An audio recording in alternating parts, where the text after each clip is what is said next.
37 साल में पहली बार ऐसा हुआ कि Ayatollah Syed Ali खामनाई supreme leader of Iran किसी एक प्रोग्राम में नहीं गए, वरना वो उस प्रोग्राम में ज़रूर जाते हैं।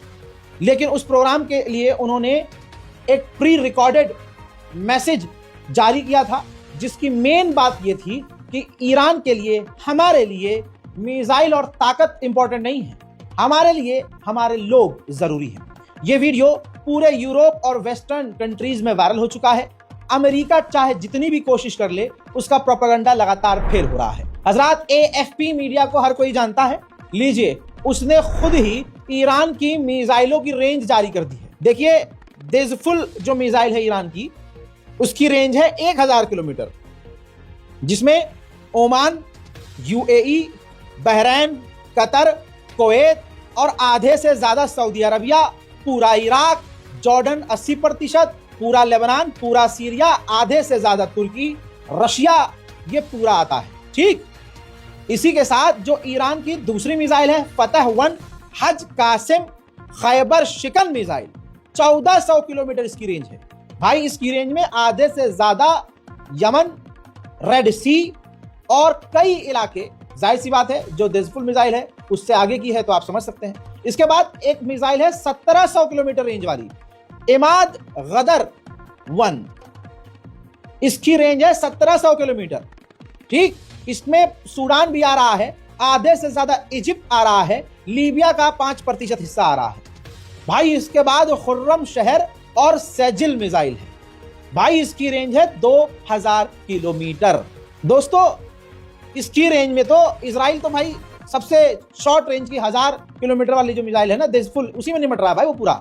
अब जो खुर्रम शहर है ना भाई, ये तो मतलब ये मान के चलिए कि लीबिया, इजिप्ट, सूडान और कई देशों तक पहुंच सकती है। और भाई साहब, ईरान की जो 1000 किलोमीटर रेंज वाली सबसे समझिए हल्की जो मिसाइल है देज़फुल, वो भी मिसाइल बड़े आराम से इजराइल पहुंच सकती है। और भाई, जो इमदाद गदर 1 मिसाइल है 1700 किलोमीटर, उसकी रेंज में इजराइल क्या भाई साहब, इजराइल के ऊपर नीचे तुर्की, इधर उधर जो देश आते हैं वो सब के सब लपेटे में आ रहे हैं। यही वजह है कि इजराइल ईरान की मिसाइलों से खौफ खा रहा है। मैं बोलता हूं तो कईयों को लगता होगा कि ईरान की तारीफ में फजाइल पढ़ रहा हूं, बिल्कुल ऐसा नहीं है। लीजिए, अमेरिका का अखबार है द वॉल स्ट्रीट जर्नल। भाई, इसके अंदर पूरा आर्टिकल छपा है, अखबार छपा है। इसके अंदर बयान है एक अमेरिकी सीनियर ऑफिशियल का। वो कह रहे हैं कि ईरान की जो मिसाइल पावर है वो बेहद खतरनाक है, बहुत ताकतवर मिसाइलें हैं उसके पास। यही वजह है कि ईरान की मिसाइल जो है ईरान के लिए बैक पावर की तरह इस्तेमाल कर रही है, बैकबोन की तरह जो है बनी हुई है उसकी मिसाइल पावर।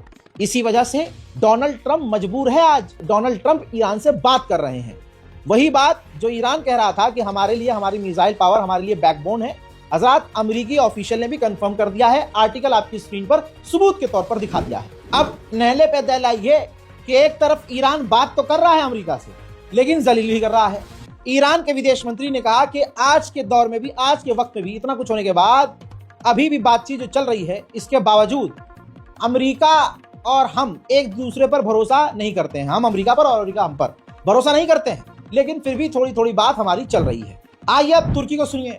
तुर्की के विदेश मंत्री ने इंटरव्यू के दौरान बहुत सटीकता से कहा कि इस वक्त हमले का कोई डर नहीं, हमले का कोई खौफ नहीं।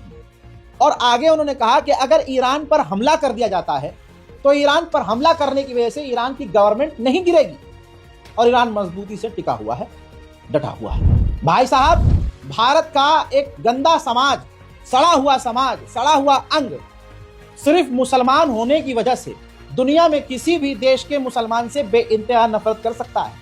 यही वजह है कि ईरान, जबकि हमारा बहुत पुराना दोस्त है, लेकिन एक खास समुदाय ईरान से सिर्फ इस बिना पर नफरत करता है क्योंकि वो मुसलमान है।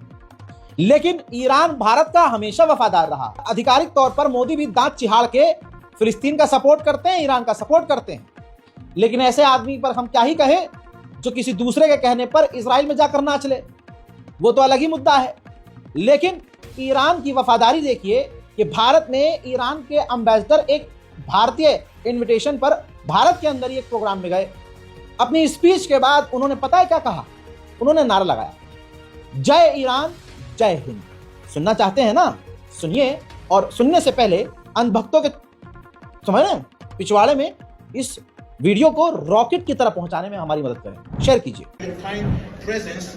And wish peace, stability, progress and prosperity for the peoples and governments of the Islamic Republic of Iran and the Republic of India.